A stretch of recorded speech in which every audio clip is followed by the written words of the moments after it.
Okay, so boom. You finally realize the power of emails and owning your own data. So you create a newsletter and get a landing page fired up. You send out your first email and bloop, it's in the promotions folder. Unless you're an e-commerce company, I'm sorry to tell you, but the promotion folder is not going to help you. This is why you should get ConvertKit. ConvertKit specializes in keeping your email in the primary folder so you can increase your open rates and communicate with your audience. They also have beautifully designed landing pages and squeeze pages for you to capture more emails. I personally love the fact that they have good support. Support from you is everything. If I have a problem, I need to know I can get someone on the line or have a video that answers all of my questions. Hustlers don't give up. They say, yo, let me figure this out. I figured it out with ConvertKit. Now let's start the show.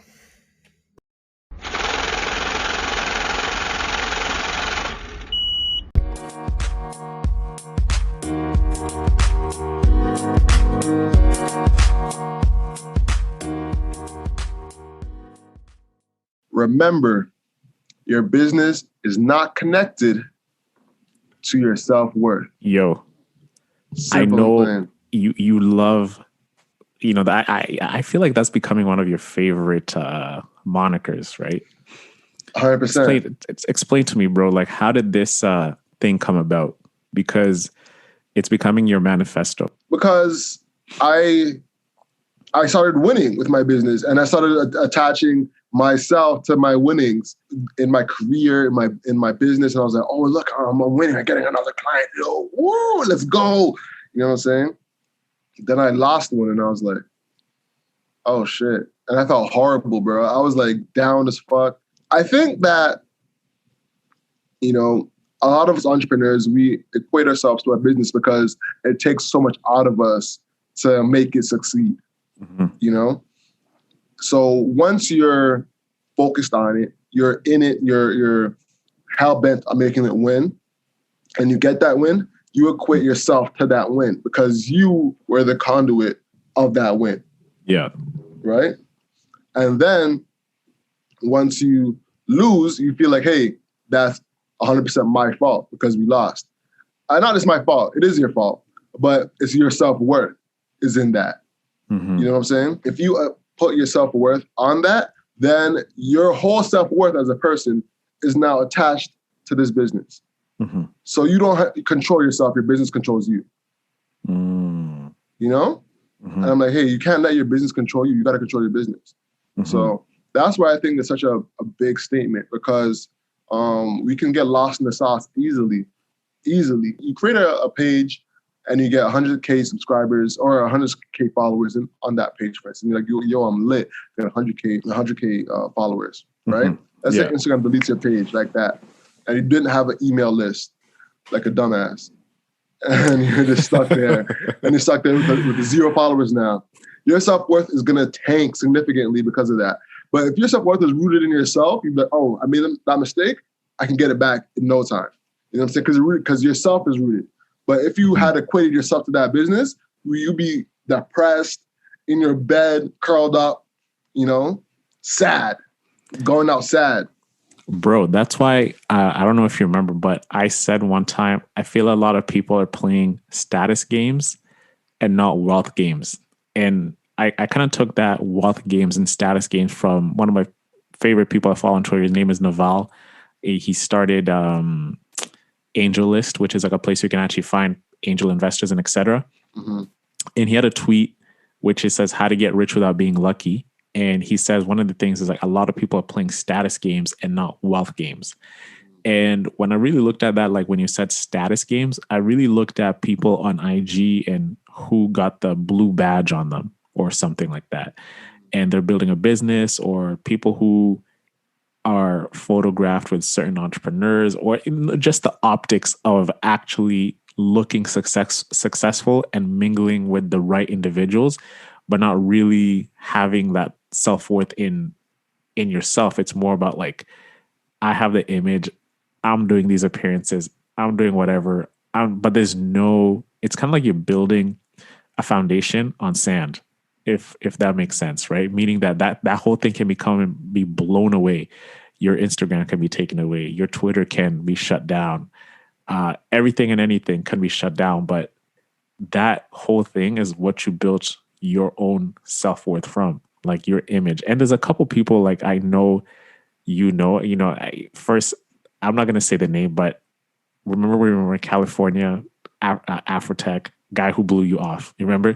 Mm-hmm, of course. I feel like that individual, with that line that you're saying, you don't attach your self-worth to whatever, is based on his image online, is based on his everything he does from IG and etc. Right? That's just my opinion. And that's why I feel like a lot of people, like with the status games, it's like you're playing a lot of status games to look like I raised this much money. You're doing this because by raising that money, now you're seen as a successful entrepreneur, which is completely false. Qualified, yeah. All that means is that you owe money. You know what I'm saying? Like raising money means that you owe money. That's what it means. You're owing money to people. You're in debt, bro. You're in debt. Not just that though. Like, no, it's not just status. It's actually the success of the business. Because that's true as well. You could you could be off of Instagram and still be growing your business and not have the glitz and the glamour, the cyber glitter, as Paulina Reed would say. Shout out Paulina. And still be equating yourself to that, you know? Mm-hmm. And then once that ebbs and flows, then your literal self is ebbing and flowing. You know, you got to be able to be rooted in yourself to withstand those ebbs and flows. That's what I'm kind of getting at more so, you know? Bro, because, yeah, go ahead. So true, man. I'll let you finish your thought. Then I have a quick story I also just thought about, which happened to me, and which exactly is what you're talking about, which was a big turning point. That was my basic point. You know, you got to be rooting yourself to make it through those ebbs and flows. Mm-hmm. Yeah. Yeah, bro. I remember, like when we sneaker deck, we won the 25K. Mm-hmm. And when it happened, I've spoken about it so many times, but I wrote that goal down when I decided to come back to Ryerson in 2014, that by the time we graduate, we're going to win this competition and we're going to win Ryerson Top Entrepreneur. Like, I wanted that moniker of Owen Osinde, Ryerson Top Entrepreneur, right? It was kind of like the finishing touch to my Ryerson career. Mm-hmm. And I worked years to get that prize. Like, everything I was doing was, the goal in mind was to get to that position. Bro, it happened, right? I remember Nadine and I, like, my ex, I told her, I was like, yo, babe, we're gonna win this thing. I know it. I just know it. Like, I was 100% certain, and it happened. But bro, when it happened, and I had that momentary high of getting up there, accepting the award, doing the speech, doing whatever, and I went home and I slept as I should, and I woke up the next day, and the biggest crash happened. I was like, fuck, that's over now. No, people were like, you got your daps, you got your congratulations. Now you're back to square one. Now you're back to you're back to you. Okay, what's next, man? What's after? And man, it was such a depressing feeling, just because I thought that win was gonna sustain my feeling of that accomplishment for, I don't know, for 4 years, maybe, for the fact that I took that long to get it. I was gonna ride that high, but it was quick, bro. It felt, I don't know, maybe that's how drug addicts feel. Like, they get that instant feeling and then they come crashing back down, and then they spend years chasing that feeling again. And it was a big lesson for me. It was a big lesson to teach me that, man, you're going to get those wins, but you're going to come back exactly to where you were. So another quick thing, when Joe Budden, when he was talking about the Spotify deal, when they offered him whatever, he was just like, yeah, I'm going to go buy, I've never had $40 million like liquid, but when I get it, what am I going to do? I'm probably going to go buy like a Rolls. I'm going to, maybe get a new crib, which will be a nice crib. And then what am I going to do? I'm going to get back right to work, So it's just funny, man. Like, it's like you're chasing success, but that momentary success of accomplishment, it's so short-lived. So what are we even chasing? what it makes you wonder, what are we even chasing? Why are you doing this? If it's to feel like that and it's only lasting 10 minutes and it becomes your status quo, when are you ever going to feel the longevity of that high? What makes you get there? Which is a big question we all ask ourselves. Most definitely, man. Yeah, you're 100% right. I feel like that's what Dave Chappelle actually was feeling. Yeah. You know, why he left, because he was like, all right, so I'm locked into this contract with these people. They're going to owe my life. I'm going to make a lot of money, but they own me. So now what? Like, what's going to happen in a year? All right, I have all this money, but they own me. I got to go to work every single day. They own me. You know, is this what I've been fighting for all my life? Mm-hmm. You know, so then you just like deuces and just left. You know, I feel like that's what his mind was like, that trapped feeling. Yeah, bro. So money is in everything, man. I'm starting to see that, bro. 100%. Like, even though we don't have the money yet, I can put myself in that position with things that you've accomplished and now 10x that. That's how money's like, and it doesn't even matter. 100%.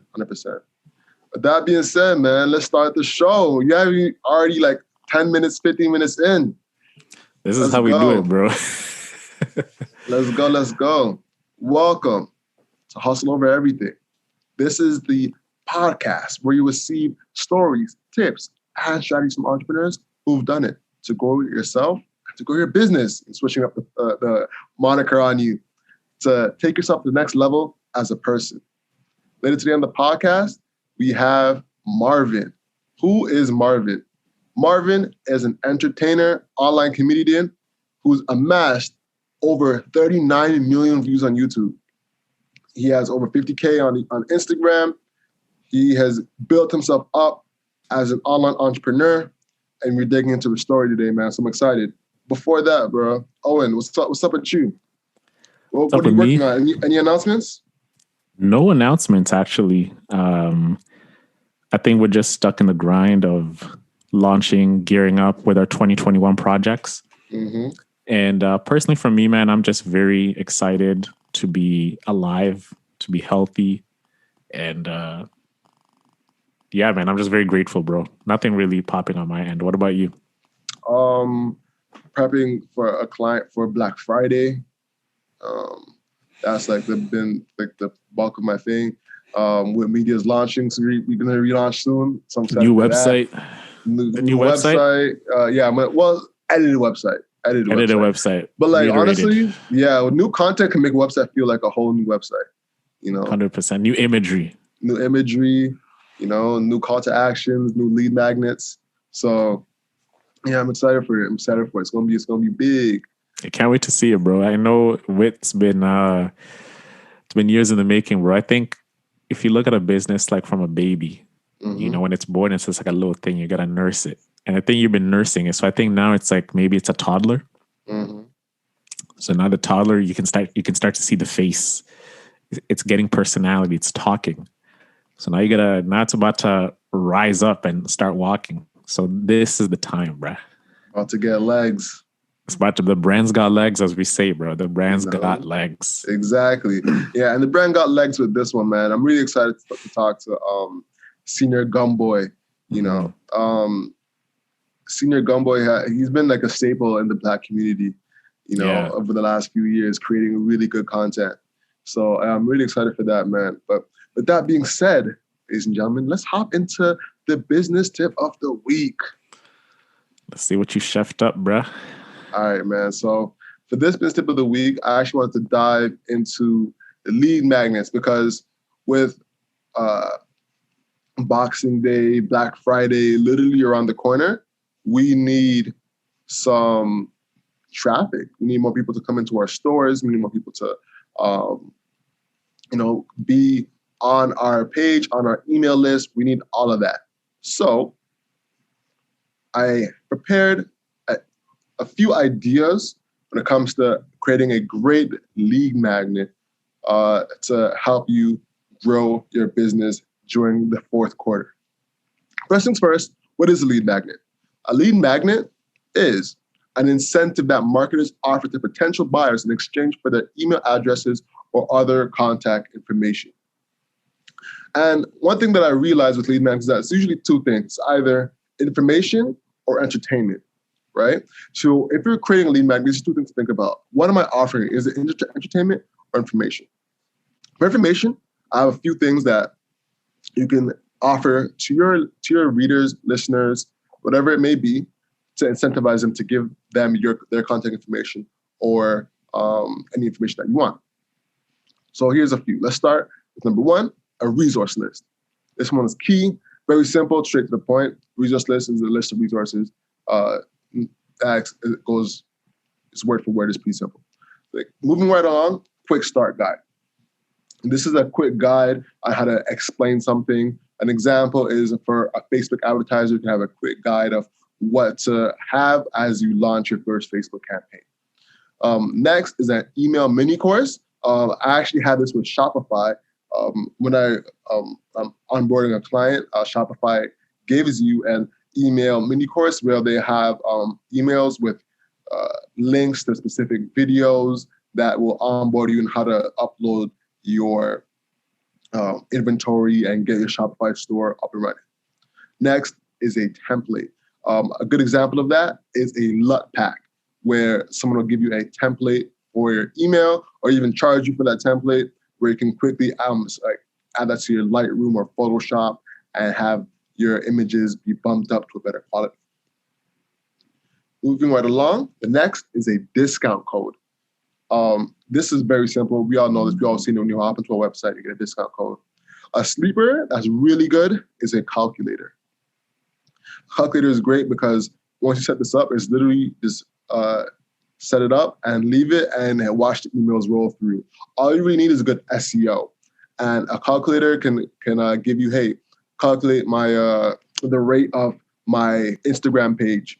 What should I be charging? You put in your inputs and it'll pop out a rate that your Instagram page should be charging for ads. And then in order to see those results, you give your email. That's a sleeper. That's really good. Another is quiz results. This one's an easy one. This was what got Facebook in trouble with Cambridge Analytica. Everyone's doing those quiz results and they're posting on Facebook. This is an easy, simple one, but it might not be as valuable to your audience depending on what your niche is. A big one, a big one is a case study. Don't sleep on a case study. A case study is huge because that can target your specific audience and prove yourself to be someone that you should know, like, and trust. Case studies are huge. I'm working on my own case study. Don't sleep on case studies, guys. And lastly, let's hop into entertainment. I'll quickly run through these. For entertainment, you can have a book club for a lead magnet, a secret exclusive perks club, an exclusive episode, or a book chapter. Simply a sample of an entertainment piece. It works well as a lead magnet for a lot of content marketers. And that wraps up the business tip of the week. So just to quickly recap, number 1 to 9 for information, a resource list, quick start guide, email, mini course, Shopify is the example, template, like a LUT pack, a discount code, a calculator, quiz results, number 8, number 9, a case study, and for entertainment, a book club, an exclusive perks club, an exclusive episode, and a book chapter. And boom. Boom. Man, one of my favorite ones that you spoke about was a case study. Mm-hmm.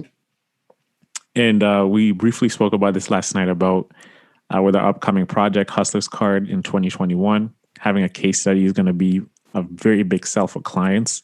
Mm-hmm. And to get that case study, you need a great success story with a project that you've done, which is going to allow you to sell a client on your business, your service a lot quicker and easier, just because it's going to prove that you've done the result.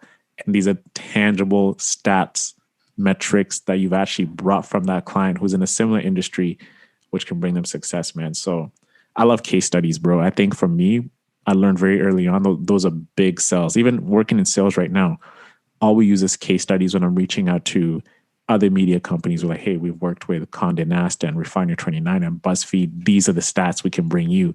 It's easier to open that email when you see that and understand that. So totally back you on that.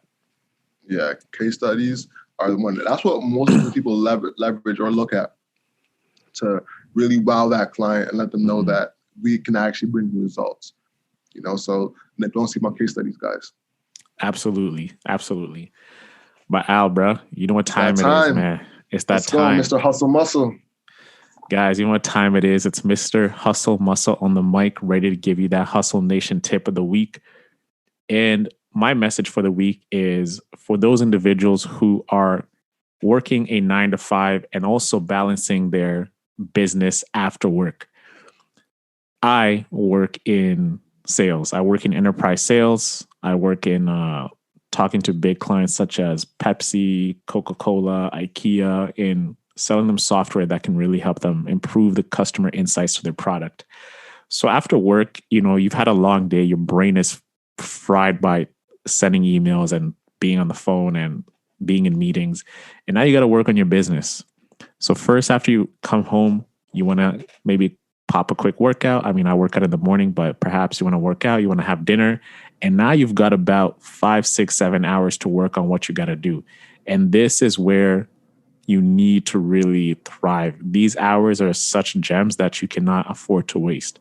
So early on, I was really struggling with balancing how I'm going to be able to accomplish what I want to accomplish in these hours and also be productive. So a lot of people are doing this, are in this stage. They're locked in the house right now. They want to start a business. They want to manage it. They want to start seeing success and traction. So one of the few things that I've found that have helped me ever since I noticed my friction moments was scheduling your core tasks. And what I mean by scheduling your core tasks is if you're coming in on a Saturday or Sunday, spend the whole week and have a bird's eye view and look at all the things that you need to execute on. Perhaps write a list of all the things that you want to work on and then schedule those tasks those days after work that you want to really work on them, right? Number 2 is choose one task on that evening that you're going to work on the entire night and complete that task and work on that task alone. One thing I did was I felt like I had this heroic mentality, feeling like I can get so much done. I can spend 1 hour on this, 1 hour on that, and go to bed at 12 a.m. feeling accomplished. But the way your brain works to get revved up, to get focused, to get in that state of flow where you're locked in and you're actually doing something without distractions, it's super hard. So imagine going from task to task to task to task. It's extremely hard, especially for your mind, because now you have to think about something else. You got to think about this, you got to think about that, and then get in focus and get that done at a high degree because you really want to move your business forward. So you really need to at the highest possible, the highest caliber that you can produce at. So you need your brain working at the highest function. So get the idea of working on many tasks back to back out of your mind and choose one thing and make this one thing a revenue generating activity. It's an activity that could push the needle in your business. Make sure it's one of those. Third thing, understand that it's okay if you can't get that one thing done 100%. You might work on that one activity from percentage 1 and you get to 85 and you really want to go all the way. It can take you maybe to 2 a.m. in the morning. Just understand that there's another day. I always felt like today's my last day. I'm not going to get this thing done. I'm not going to whatever. It has to be done. It's okay. You can wake up. You can go to bed at 11:45, 12:30 and wake up at like 6 and get it done again. There's going to be another day. There's no need to really burn yourself out to really just feel as if you're grinding and that it's as long as we preach 24/7 hustle, but there's also burnout. And both of us have experienced burnout. So understand it's okay and you can get it done tomorrow.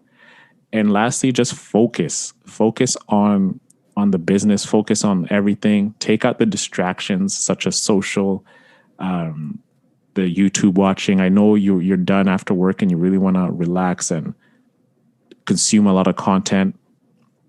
Schedule half an hour to do that, where it's undistracted, where you're distracted, meaning you're going to catch up on your YouTube videos. You're going to catch up on City News, Toronto News, or whatever you are at. You're going to check up IG, Facebook, and etc. You're going to call your mom for a quick second, your sisters. Schedule 45 minutes to do that. Eat. As soon as you do that, put your phone away and just lock in. And if you do these things right, you're going to start building momentum. you're going to move forward. And eventually the end goal for all of us entrepreneurs who are in this position is to make our businesses full time. And it's not going to take a night. It's going to take months and maybe a year, 2 years, but eventually you will get there where you'll be able to start seeing some income, which will be coming in and can actually help you survive, pay your bills. And once you actually have that and you can maybe save a little bit, that's when you should go all in. And we're all working towards that. And once you simplify it by doing this, to go over it again, scheduling your core tasks, choosing one task to work on at night, understanding that it's okay if you don't get it done, and eliminating all distractions and just doing what you got to do, you start seeing some success. I've seen some success with my focus, with my flow, and my happiness at the end of the day when I go to bed, feeling like it's okay if I didn't get it all the way done. I feel successful just because we made progress, and that's all I measure it as. So that's the Hustle Nation tip of the week, guys. Just keep going and do this. And as well, I hope that you see changes, that I saw changes, because they're pretty easy to understand, and they'll also bring you the similar results. And that is a Hustle Nation tip of the week. Boom. And with that being said, let's hop into our housekeeping items and into our podcast with Senior Gumboy. Let's go. Let's get it.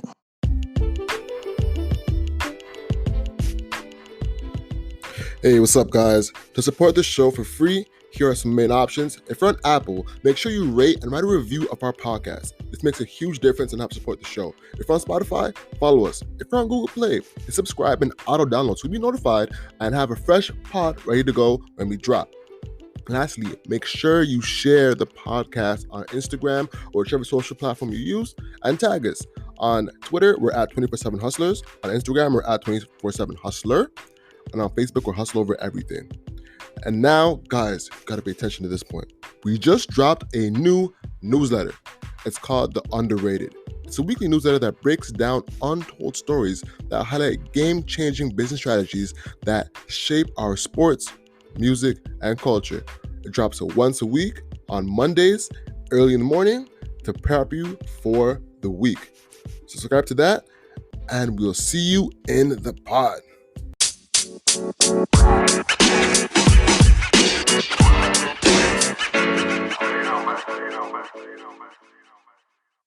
So, yo, thank you for coming on the show, man.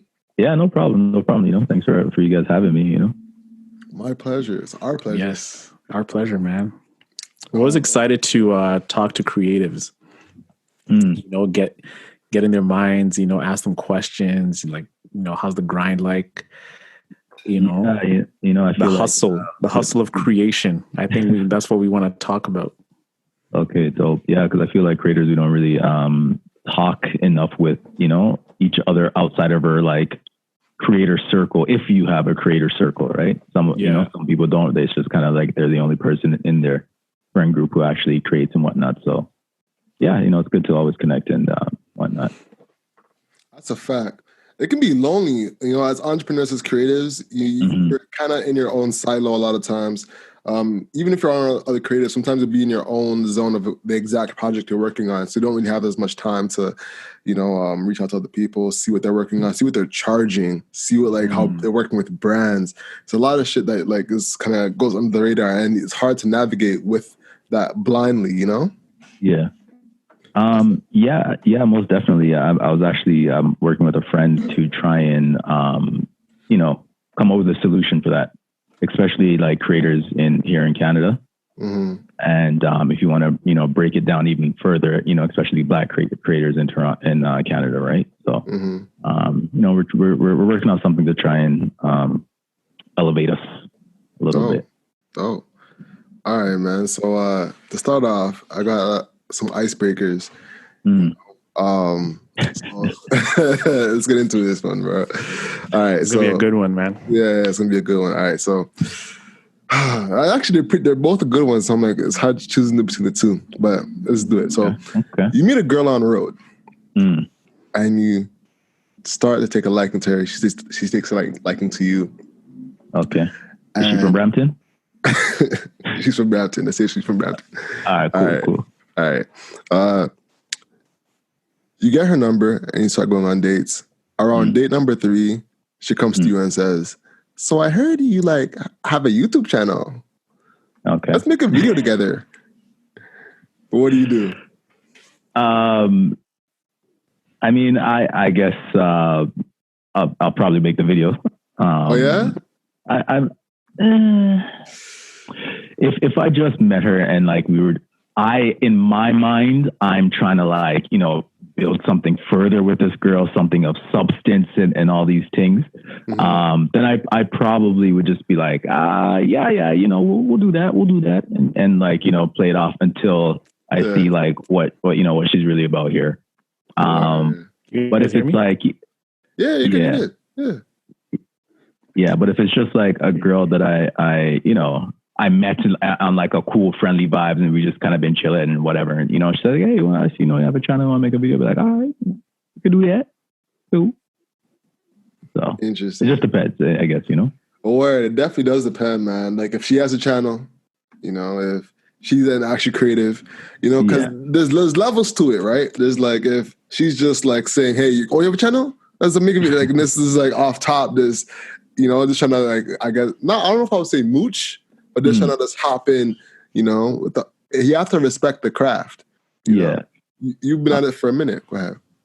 Yeah. I mean, there's definitely, I feel like one of the top things that you need to do as a creator to grow is collaboration, right? So consistency and collaboration are probably like the two biggest things.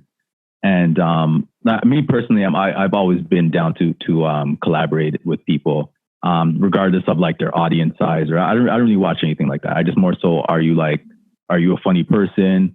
Are you charismatic? Like, do you have these things that will translate well on camera? And that's kind of why I like to do my collaborations.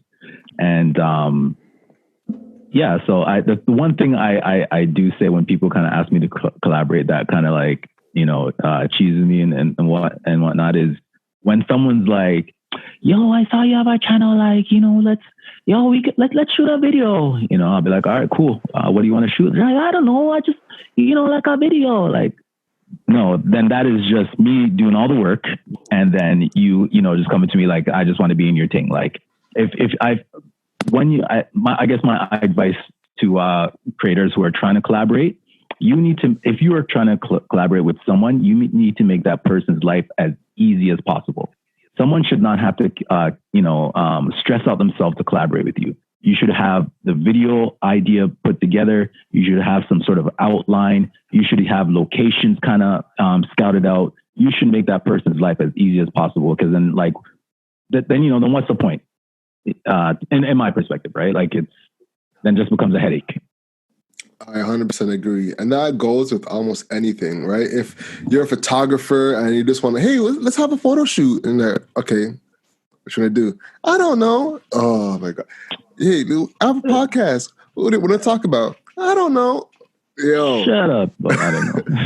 Biggest cheeser, for sure. Yeah. For me personally, you're 100% right. I was with the idea in mind, If you don't have an idea, if you don't have like a plan, then it's like, why are we doing this? Yeah. And I mean, I think in the spirit of like true collaboration, you should also like say, "Okay, let's collaborate," and kind of have some ideas of videos even for that person's channel, right? Because I guess for me, whenever I've kind of, done collaborations, I've suggested, "Hey, I have this video in mind that I want us to do. This is kind of the character I want you to play. This is kind of the thing." I kind of just lay it out there. And then I'll ask them, is there anything that you are trying to promote right now? Or I'll even say, "Hey, this video may not work well for my channel, but I think it will work well for your channel," right? If, say, for example, I'm collaborating with someone who does cooking, then, "Hey, you cook up a great meal, and then let's do a skit on that can go for your channel and my channel," right? So it should be a mutual collaboration. And if you are, going to someone for a collaboration, you better know what you're trying to get out of it. Otherwise, you will just kind of waste your time in that aspect as well. Fact. That's a big fact. All right. You meet a brand owner through a friend, and he takes a liking to your channel. He likes your channel, and he wants to do a sponsored video. You usually don't do this, but you decide to because it's your friend, all right, I'll do this one video. While you're talking to the brand owner, he says, man, right now I have a small budget. It's Corona. I only got $150. Can you hook me up? You know, I can't introduce people in my network. So there's a kind of a, you know, back end kick incentive there as well. What you going to do? Is this me or Marv? Do Marv first, and let's get to you, Owen. Oh, okay. Sorry. Yeah. So if it was me, I would appreciate. I would appreciate them, you know, just kind of being upfront and honest with me from the get go, and you know, explain the situation. I would kind of, you know, ask them what their ideas are for the video that, you know, that they had. And if it's something that's not really going to take much of me, like, you know, having to go too much out of my way. And once giving them the, you know, understanding that, you know, I am doing you a favor. Yeah, I'll be open to it. You know, it's Corona time right now and a lot of people are hurting. So, you know, I'll be open to it. So, Owen, what would you do? Yeah, man. I mean, I'm like someone who thinks of like relationships, right? In business, relationships are everything. And I look at what they have to offer. And the 150, I see it as like an investment in a stock, right? You put investment right now, you deal with the pain of it. You might not really have it, meaning like, yeah, you know, you deserve more, but you know, this is going to yield something later on in the future, which can be like a partnership from that relationship, which is like $10,000 worth of business. So like, if you look at that return, it's like a crazy return that you're getting on that relationship, but you just have to take the pain and deal with it later. So that's why I see it, especially if you're starting out, even if you're established, your reputation goes a long way in business. You rather protect your reputation than just like risk getting in like a argument with your buddy because of like 150 Corona and everything, but that can like play down to give you the best business ever. Later on, right? As Marv said, man, you just got to establish the relationship and say, hey, this is a one-time thing. I don't usually do this, but since you're a homie, I'm going to do this. I'm going to do the best work for you. And we'll go from there. But I know that work is going to speak volumes when other clients come in board, especially as a brand owner. Got you. Yeah. No, yeah, 100% agree. You guys are both nice people. You know, I'd bite my tongue and do it, you know, and I would do it well, like you said, Owen. I can't lie. At first I'd be like, oh man, 150, damn. But no, I would 100% do it as well. The network is key, man. The relationships that you build is, you can't put a number on that. So 100%. What would y'all do? Would y'all take the for the audience? Let me know what y'all would do. DM us. Let us know. Comment if this is on YouTube as well. Let us know. Let's move right along. You know, Marvin, when did you start on YouTube, man? Tell us about like that first video. That first video, it was a long time ago. Like the first video I ever uploaded to YouTube was I think 2010. Ooh. And it was just like, I don't know. I think that's when YouTube was kind of, you know, starting to bubble a little bit. And I think I remember saw something and I was like, oh, I could, you know, I have a funny idea. I could do this form factor in or whatnot. And I just, you know, asked a friend, you know, help me out. I did it. And then a year later, a year or two later, I was like, oh, let me make another one just for fun. And then I think like 2013 is when I learned that you kind of make money off YouTube. And I was like, oh, I enjoy doing this. So why not try and make money off it too while I do this. So I started to kind of, you know, post more frequently, got more creative with the skits and, you know, start to write them out more detailed and, you know, kind of tried to make them a little bit more extravagant and whatnot. And yeah, I've just been kind of doing it and went over to Instagram when Instagram came out and, you know, just been creating. I feel you, man. Did the first few videos get any views? Yeah, the first video did pretty well because I think it was like the top 10 like turnoffs or something like that. So yeah, so it did pretty good. I think Maybe, I'm not sure. I think the last time I saw it was over like 80,000. Maybe it's over 100,000. I don't know, but I haven't seen it in a while. But it did pretty well for like, I guess YouTube standards of videos and whatnot. So, what year was that in? That first video was 2010. And then 2013 is when I really started to try and like, let me post a video every week, or every other week, and be more consistent with it. So the goal was to make money out of like the channel, like just because a side hustle type of income, or what was like the initial vision when you're starting out, like to take it seriously?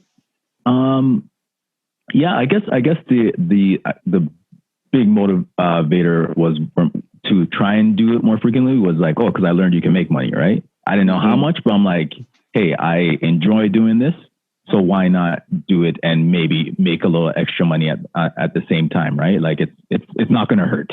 So and then I guess just as I kept on doing it, like the money, it's not really the money. It's like just my creative expression, right? It's just my outlet to express myself and create and just try and make people laugh and bring community together, right? This is kind of like a big thing for me. So that's kind of what has kept me going and kept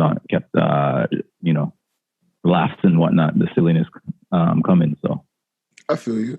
So then I said your first video was on like turnoffs and stuff like that. So was there a point that you recognized how important Jamaica was to your content? I think it was probably 2013 because I think 2010 I did a video and I just didn't do one until I think like 2012 again. And then I think 2013 I did this video, Jamaican cleaning.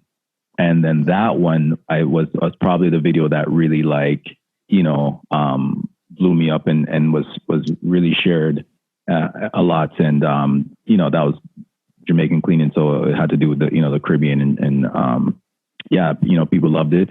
And I think I found like a certain comfort in it, right? Just, showing my world as, growing up and what it is now, right? So, And like when you first like uploaded that video, how many subscribers did you first get? Like, I know social media was around, that time, like it was still growing, but were people becoming fans of you, with like saying, hey, put out more videos? What was like the reception you were getting from initial subscribers when you started doing it more consistently? Yeah, I guess that was when I would be out out on road, and then people were like, yo, are you that guy? That like you were dancing or something, like like on YouTube, like, yo, you're that guy, right? And then that's when I start to like apparently like, oh shit, like I guess people do actually watch. And it was, I don't know. I just remember it was just like a weird feeling to, just to think that like it's just some little thing I'm doing in my house here, and it's going to people, all over the world and even all over in Toronto. And then they have watched long enough to kind of, I guess, capture my face and it be in their memory. So when they see me and they're like, oh, you're that guy. So it was just a strange feeling. It was kind of cool at the same time. What's crazy, man? Like I remember around that time, 2010, 2011, when I was actually planning on coming to Ryerson for school, I remember I was like watching, I think Marlin, Femi, all these guys were making videos, right? And then I think the shit Toronto people say, remember that video Marvin and them did, right? Yes, I think that one went crazy for them, yeah. Crazy, right? And then that's when I started getting like closer to Toronto YouTubers, and that's when the culture was actually starting. A lot more people started putting out content and everything. Have you worked with those guys before? Like done any skits? I've done a few skits with them. I did one. Was it Jamaicans? Something about Jamaicans and how Jamaicans dance or something like that. I think it was me, Femi. No, me, Marlon, Sneaky, and some other people, and that one did pretty well. We've done some Instagram skits like not too long ago. So yeah, those are the homies, right? Those are good people. So awesome, man. So one thing I see that you have like a variation of content, bro. So do you like test content when you, I guess, before you upload? Like what's your usual creative process around a YouTube video?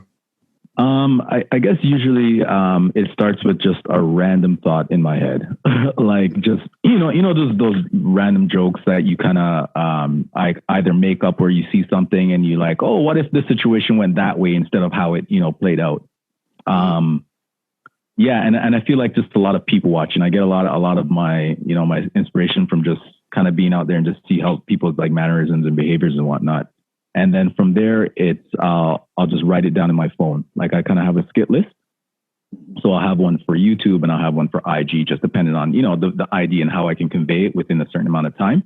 So that, I'll be like, okay, it goes there or it goes into that category. And then from there, I'll just kind of, when I'm feeling, creative, I'm in the mood to shoot. I'm going to go through the list and say, all right, I have all the factors, like, I have the place or the car or whatever the thing is to convey this joke for that skit. I'd be like, okay, I can do it now, in this situation. And then I'll, go from there and shoot it or call people or enlist people if the skit needs other people. If I can do it myself, then, I'll just set up the camera and just shoot. So that's interesting. You separate IG and YouTube, is that like this for, it sounds like you're doing double the work. It sounds like it, but it feels like probably makes more sense to you. Like, could you go deeper there? Yeah. Because before IG was, I think when it first started, it was like maybe 6 seconds or 10 seconds. And then now, they moved it up to the minute. And then after that, they moved it up to 10 minutes with IGTV. If you put on IGTV, it's more than a minute. But I feel like certain videos can be done within a minute time, but versus like a YouTube video, people are more willing to watch a video that's like 5 minutes or 3 minutes, like two to whatever time people watch more so on YouTube versus when people I think are on their phone, they're just trying to watch, like get a quick joke and then continue scrolling. So just how the joke plays out in my mind, and then I'll decide if it should go into IG category or YouTube category. Got you. If it's like and now TikTok, since that's the lick now. So, or you on TikTok? Yeah, I know people have been telling me you gotta go on TikTok, so I started to upload a couple of things up there. Bruh, I can't. Man. Yeah, man. Like it wasn't until TikTok that I felt old. Personally, you know what I'm saying? Like legit, Facebook. I can. Facebook's old, so that's Facebook's Facebook. Instagram, I'm all up on it. Twitter, I'm good. Yeah. TikTok, I'm like, bro. It's a whole new thing you gotta learn. A whole new ecosystem, dog. It is, but I feel like once you have a good basis in like just like creation. You'll find a way to do it, right? So you may not be able to know how to edit well on TikTok, but if you if you know how to edit well on Premiere Pro, you can still just edit and then put it into TikTok, right? So it just is in your essence you know how to create, then you should be all right. Facts. And also don't be afraid to embrace the new technologies, because you don't want to be Blockbuster. My thing I like to compare is not Blockbuster and Netflix. If you don't adapt and change, you're gonna be ancient. Exactly. One thing about TikTok, it's so intimidating with like all the crazy edits you see these kids doing, especially with like how like you can snap a finger and then it's like a different fit. And I'm like, how are you editing your videos like this using your phone? I think I gotta like play around with it a little bit more, but just to see it. But especially like for us, right? I've been getting people telling me like, yo, you need to get on TikTok. You need to be on TikTok. But for an interview like this, right, molding that content and putting it on TikTok would be like how people can discover us more. So if you're like, since you're a creator, what advice can you give like for people who are like doing like long form interviews, because you've played around with different types of content to make it more interesting and build like an audience on like a new platform? Yeah. I would say, just take little sound bites or just, say you have your next, person is a tightroper or something that get a little video of them tightroping or, almost falling off. People are we like to see crazy stuff, you know, things that kind of shock you, right? So if you can kind of see those moments, like when you're looking back, or just or even when you're in a moment, to kind of help, you know, create the, you know, the little shock value or whatever, whatnot. Mm-hmm. I think those moments make for they grab people's attention. Even I just got an idea right now, like me trying to get on the original call with the Zoom. You can make like a funny video with like, you know, trying to podcast over Zoom, you know, and then you're like, we break that into clips. I think that would do well. Well, I mean, I was laughing for the struggle. So. Especially me, like, look at him sweat. Look at him sweat. And you know the thing, and that's why I say, like, I feel like I'm successful with my skits because I do, I guess we were talking earlier and you said, like, I do photography and whatnot, right? So being a photographer, you literally have to be a fly on the wall and kind of just know when moments are happening and recognize them and just kind of read people's body language and see their mannerisms. And I feel like that's a skill that I use to, you know, see how people behave in the world. And then I kind of will, you know, mimic it or show people themselves within the videos, right? And I think a lot of people enjoy that because, you know, we all think a lot of the same things, but a lot of times we don't say it, right?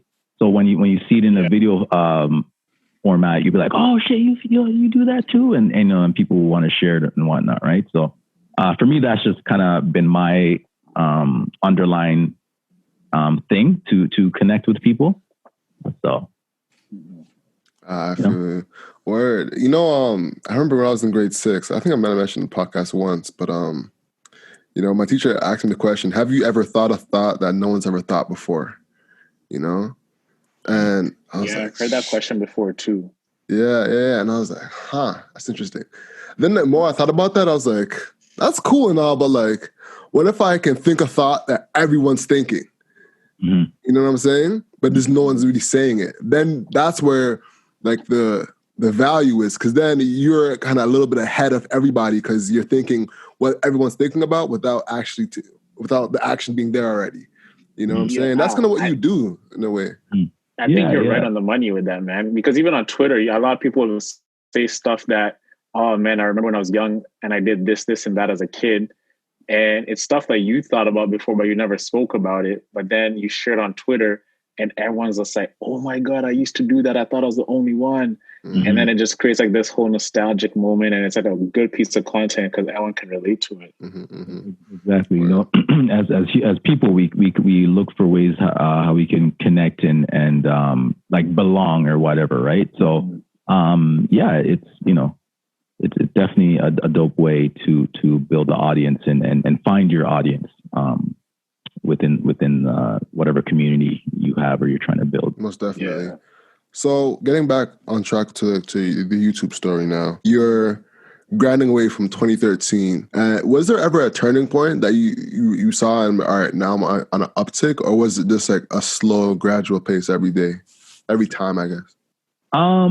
No, it was. I felt it was a pretty like steady like growth. You know, if I had the metric or whatever, I felt it was pretty steady. With each video, I was getting more subscribers. With each collaboration, like I really kind of, you know, zoned in and saw where things were working.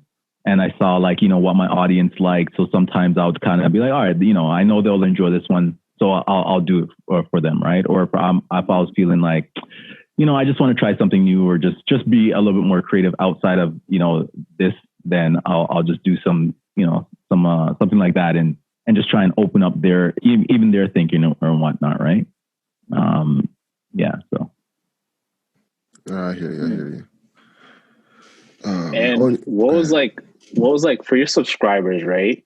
Mm-hmm. There's like a moment that there's an explosion, right? I mean, I've heard this from a lot of creators, like one piece of content that just like takes them in the next stratosphere, like subscribers. Like one day you're like at 10K and then one video just takes you to 40K, for example, like we had Cheryl Sutherland, and she broke down this amazing. She created a piece of content that showed the Sasha Exeter with Mulroney, Jessica Mulroney, right? And she created like a one Instagram post that just brought her like 4K new followers just because like she gave her take on that. Mm-hmm. What was like that one video you did that took you to the next level of subscribers? Like where you're like, okay, now I have 80K subscribers when I was at 40K. Did you have a moment like that? I guess the two videos that came to mind is probably the Jamaican cleaning one, because prior to that I had maybe I would guess maybe like 1,000 subscribers or something like that, maybe less. Yeah. And then after that video came out, I went to maybe like either like 15 or 20 or something like that. Like, you know, it was a pretty big jump. 20,000? Huh? 15 to 20,000? Yeah, so I was like maybe like at 1,000 subscribers, then I went up to like maybe like 15,000 or something. Damn. Like that. Yeah, so yeah, that video, and I did a video of like something I can't remember, some bedroom something or whatever, and that one I think that was the video I got like a million views on, like my first million views on a video, and that one went pretty like globally, so I got a lot of different subscribers from that one. So, you know, it's and how did it feel getting a million views for the first time? Like, how does it feel to get a million? Yeah, I mean, it felt dope. It would have been better if it was like cash, but you know, I guess beggars can't be choosers. Yeah. But no, it felt good. Like it's an accomplishment. I mean, it's weird to think, you know, because I guess, you know, years ago, a million views, like we had no concept of it because it wasn't a thing, right? So I guess at first it was kind of strange, but also felt rewarding because, you know, to know that a million people saw this from all over the world, and it was a good feeling. I can't lie. I can't even lie. I ain't trying to front. It was a good feeling. It was like, being humble. Bless. It was a good feeling. I can't lie. Yes. All right. Now, let's move on to the next segment now of growing the business. You know, now that you're hitting these thresholds, I'm guessing advertisers start knocking. You know, or do you start approaching advertisers? Let's start there. How did that go? I guess the business of YouTube, before they used to have like kind of like influencer agencies for YouTubers, right? So they'll basically kind of, you know, a lot of them weren't like really doing nothing though. So I feel like I haven't seen those in a while. And then basically now brands have been kind of just reaching out to YouTubers or influencers themselves, or influencers have been reaching out to the brands. I guess for me, it's kind of started with, you know, someone or like a small business kind of, you know, hey, like, would you mind doing a skit to kind of promote our thing? And then from there, I've been approached by, you know, a couple companies to promote whatever product they have or service, you know, that I think is you know, something that I would enjoy, I think is cool, or my audience would enjoy. So, you know, we go from there and make it like a real business kind of transaction, right? That, you know, we all can benefit from. Most definitely. Where have you seen the most money from YouTube? Is it out of merch, out of like the AdSense? What's been making the most money for you? I guess I would say probably like for me, I guess what the exposure brings. So the business from like, you know, the endorsements, I guess you can say. But I also equate it a little bit to Instagram as well, because I feel like Instagram, you can't monetize Instagram, right? Not yet. They're coming though. Not yet. Yeah, I saw that. I was like, oh, okay. You can't really monetize Instagram like that. So you just have to use your influence, and you have to monetize your influence, I guess you can say. so I think that's been my biggest money maker in that aspect. The brand deals. Yeah. As a YouTuber, how do you set up your business, right? If you would explain like your Senior Gumboy brand, I mean, that's a business. How do influencers set up their business? Like, give us like an inside look into your expenses that go into making your videos. How do you determine how you're profitable? Like what kind of systems do you use to really build up this brand that is you? Yeah. I guess you depending on how far you're trying to take it, you treat it like any other business, right? You can actually, open a business or whatnot, right? I think for Canada, you have to be making more than like 30K before you can, if you are making more than 30K, then I think it's best. If you're not, then you probably wouldn't want to, claim it on your taxes and all those aspects of it, right? But you got to look at, okay, I'm starting a business, so what am I going to need? In this particular business, you're going to need a camera, mic, lighting, all these things to get this business of influence going. Just as if you were a plumber, you'd need your tools and whatnot, right? So these things are just the tool for this business. From there, you want to say, all right, I'm going to need maybe some money for promotion, right? Because at first, you may want to put some ads out on Instagram or Facebook or whatnot just to get your content out there more. What else would you want to do?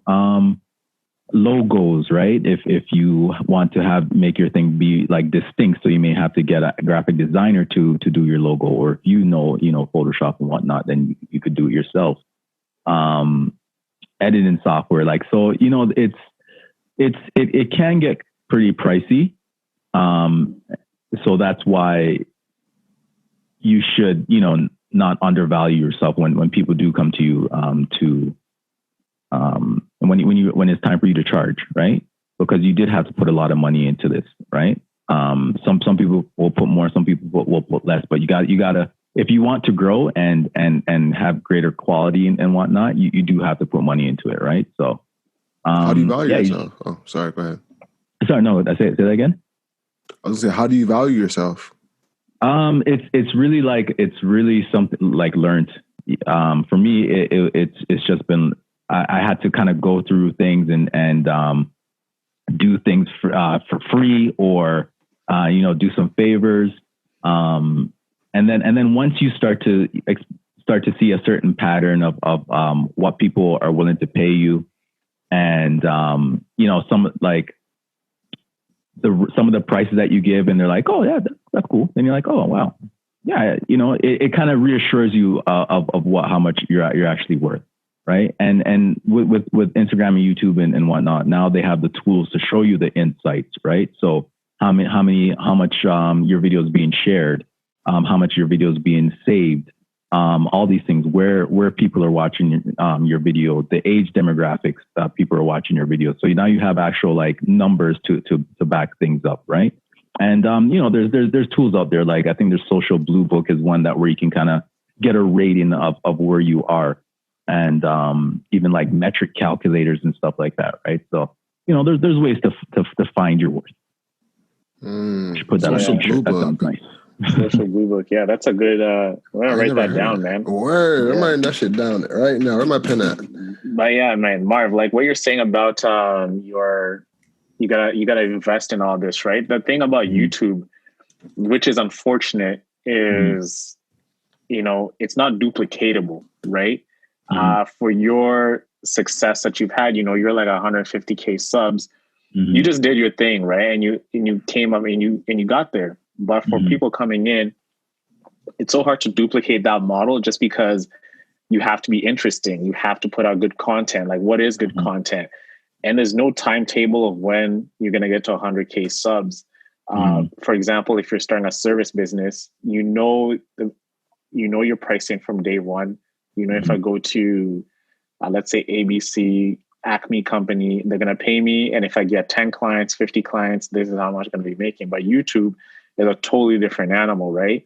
And I feel like right now, people coming up, there are kids even now saying, I want to become a YouTuber.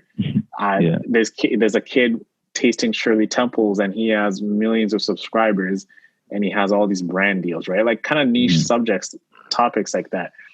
So let's talk about this a little bit, right? Like duplicating that type of success, right? If you were to start over again from day one, now that you've gotten here, what are some things that you would do differently or you would not do if you were to start over again?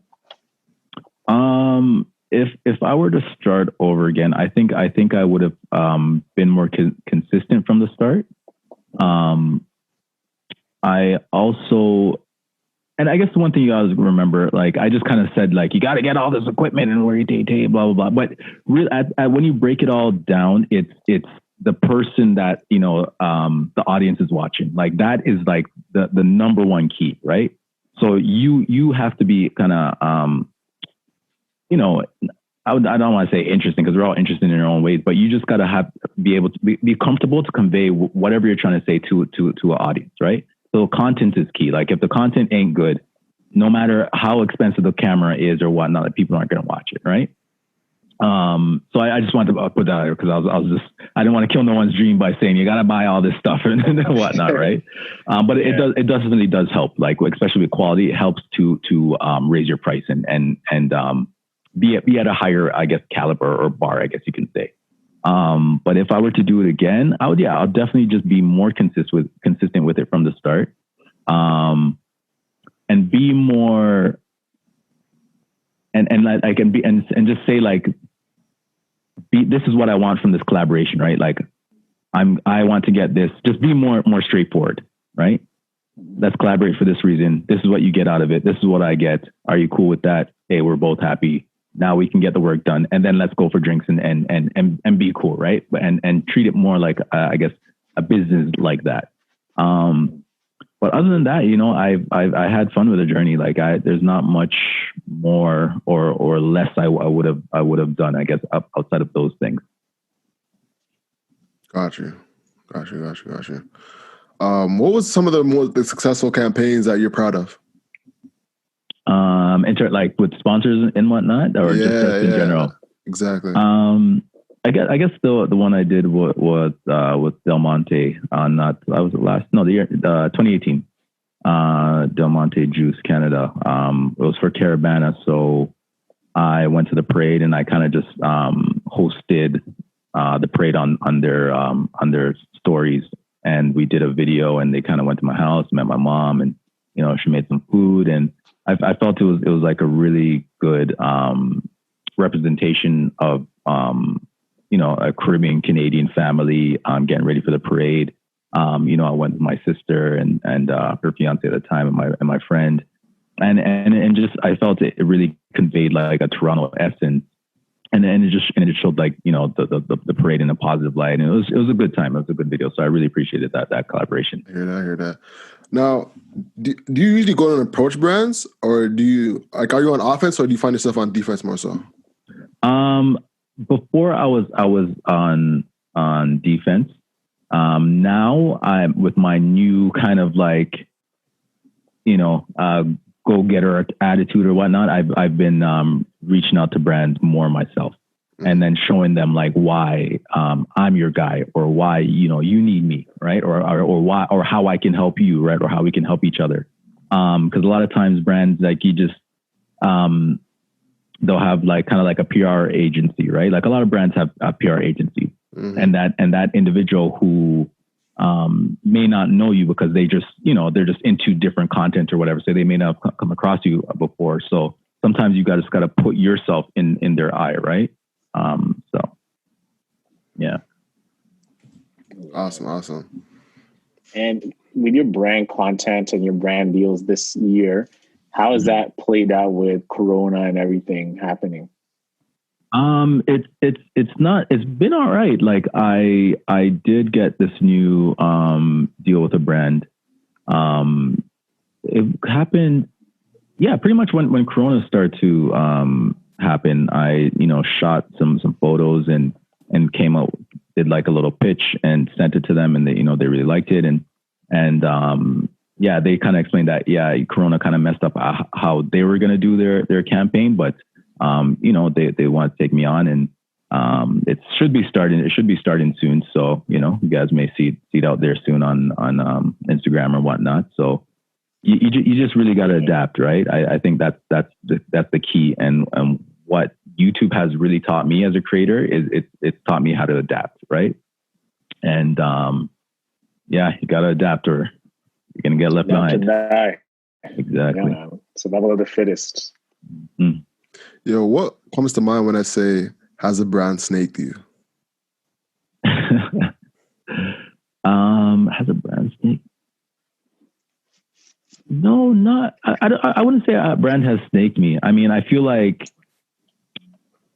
those things where you it kind of sounds too good to be true, or it seems a little, there's been moments like that where I said, all right, you know what, this doesn't sound right, but I'm just going to see anyways. Right. Mm-hmm. And then, more often than not, when it's too good to be true or whatever, it just is. Like it's someone like trying to pull a fast one on you and whatnot. So, but other than that, the brands that I've worked with, they've been really, really dope. Like, no horror stories.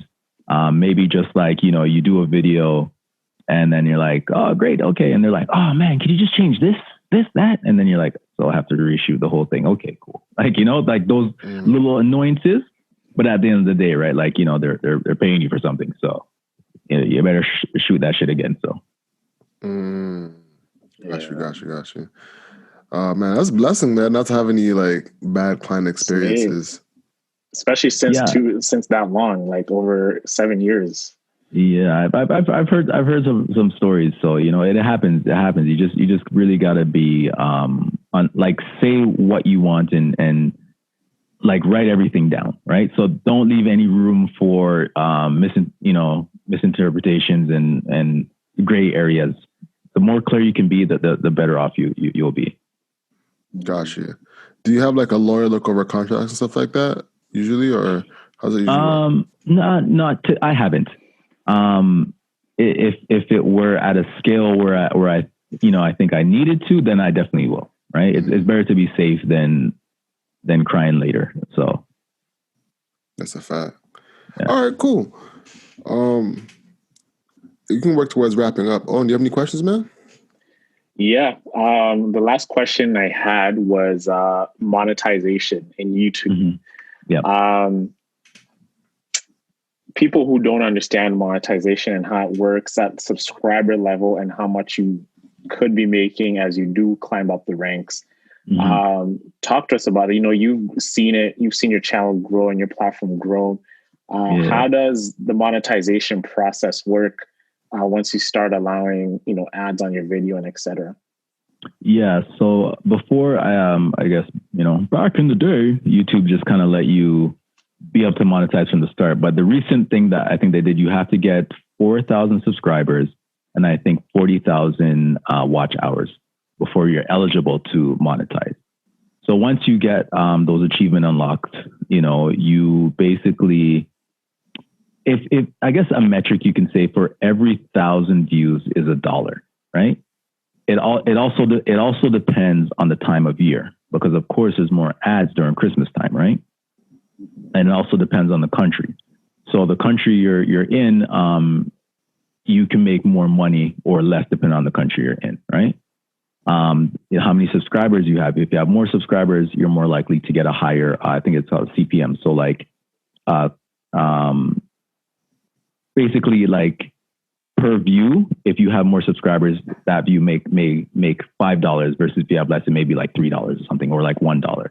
So there's varying factors of how much you make, but I guess a rule of thumb, if you want to say, for every 1,000 views is $1. If you want to, Mm-hmm. Yeah, the cost, like the cost per mile. It's a regular term in advertising. Different brands give you a different CPM, and different niches give you different CPMs as well. Mm-hmm. In comedy, it's actually a little bit tougher because like brands aren't just like, I want to be like, if I'm a bank, it's hard for me to be like, all right, let me go on a comedy channel, whereas it feels like a finance channel. All right, I'm going into finance, and I'm just gonna, because people are already in that mindset. You know what I'm saying? So, and it varies for the audience. When you're creating a YouTube channel, be aware that the targeting that you put on the YouTube channel can warrant different CPMs because of what the advertiser is going after. You know what I'm saying? Like some of the heavier advertisers are in like the financial space, et cetera, or in like entrepreneurship or beauty is a big one. Beauty is a huge one. Huge. Beauty is a huge one. Or tech, like MKBHD. You know what I'm saying? He's probably raking in it. So yeah, be aware of the niche you're going into, and have a plan for that, because that's going to affect your monetization, most definitely. 100. Yeah. So I mean, yeah, those are just some of the factors that kind of determine how much you make. But do it for the love, not for the money. Man. That's a fact. You have to have your why. Is it connected to your why? Exactly. Yeah.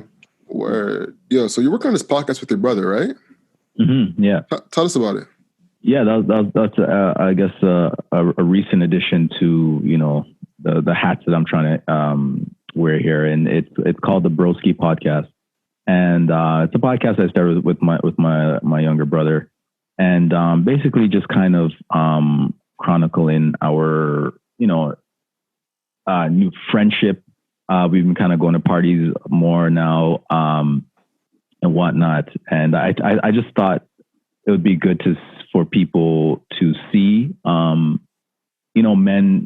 like speak more intimately, especially family, and especially like I guess Black men or whatever, right? Because we kind of have these things, stereotypes that we always have to be tough. We don't smile, and like we can't even tell like a next man I love you, like right.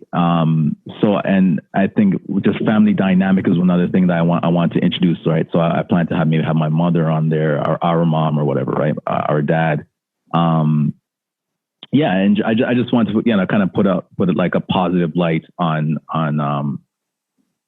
dudes just hanging out and just talking and just being real, or whatnot, right? So I respect that, bro. Especially with Jamaican men too, bro. You know what I'm saying? Like exactly. Exactly. There's many layers that we kind of have to try and break out of, or things we kind of have to unlearn, right? Just for a better community and a better mental space, and just better. I feel like better human beings in general, right? So yeah. It was really something that I really want to do with my brother. So that's a fact. One thing I'm curious about, you don't really have too much Jamaican dudes on the pod. You're kind of rare in that sense. Do you feel like there's a culture of business in the Jamaican culture, and like teaching business? It's one thing I feel like might be an opportunity for. I just want to bounce it off you. What do you think? I feel there isn't, and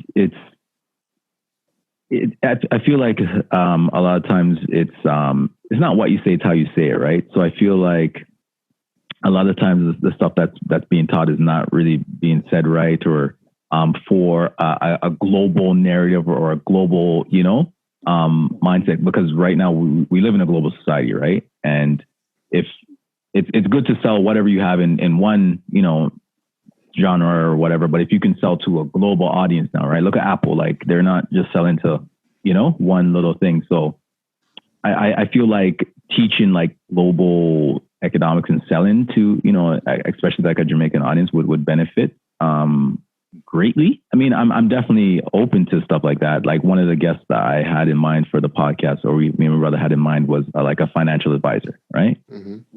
Or a financial planner, someone who knows a good amount about finances, because I feel like it's cool if you have the information, right, and whatnot. But like when you can like give information and make people's lives better, or help improve other people, and especially like you're a community that you hold dear to.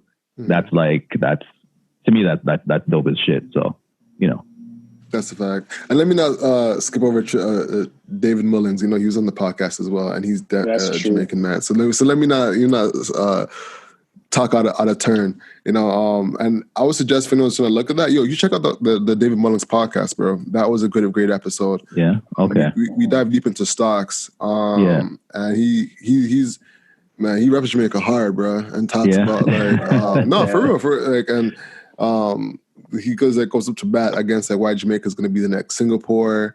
I don't know if you're familiar with Singapore, but Singapore, like in one generation, went from like medium level, I guess, third world country to first world country. So like he kind of like breaks that down. So I mean, Jamaica was, I think they in the stock market last year, they're the only country that had their flag raised up in the thing because like their stock market was performing like stupid. Like it was really good. And I was like, okay, you know, we're going on with things like coming up. That's a fact. Word, bro. Yeah. So yeah, man, it's fun for our audience, and even you, bro. That's a good one.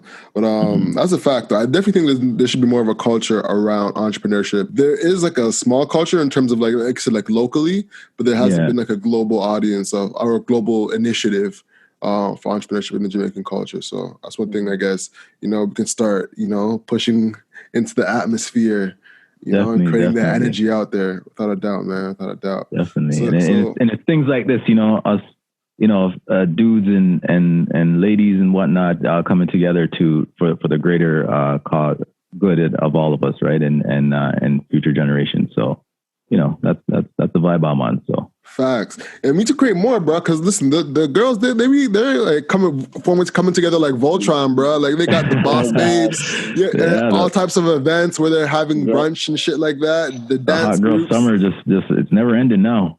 Yeah, for sure. The hot girl summer, they ain't stopping. But yeah, so working towards wrapping up, like I said, where can people find you? Yeah, you can find me on Instagram at Senior Gumboy, YouTube at Senior Gumboy. I just opened up a Twitch channel. So Senior Gumboy on Twitch. I mean, all the links are in my Instagram bio through Linktree there. So for the podcast and the Caribbean Love shirts, I'm an idiot. I should have been wearing one, but that's okay. Yeah, so this little clothing line I started and I want to build and again, you know, for the community, right? So yeah, it's all there. So you can check me out at Senior Gumboy and pretty much all major platforms. Oh, and man, any last questions? No, man, no questions, but just more commentary, man. Just like, man, just keep doing you, man. You know, keep creating, keep building, keep pushing. I feel like, you know, we're in that era, like it's a golden era to create, right? So I think you're on the right track, man. And it's inspiring to see where you're at from where you started. I think you're showing all of us what's possible with consistency. So, man, those are just my last remarks, man. And overall, just thank you for coming on Hustle Over Everything and sharing your hustle.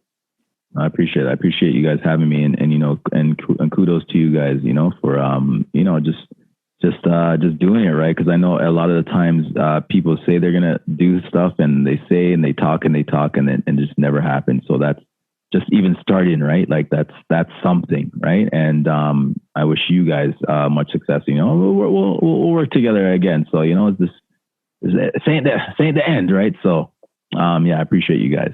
Facts, man. Word, man. To connecting with other Black entrepreneurs, other Black creatives, man.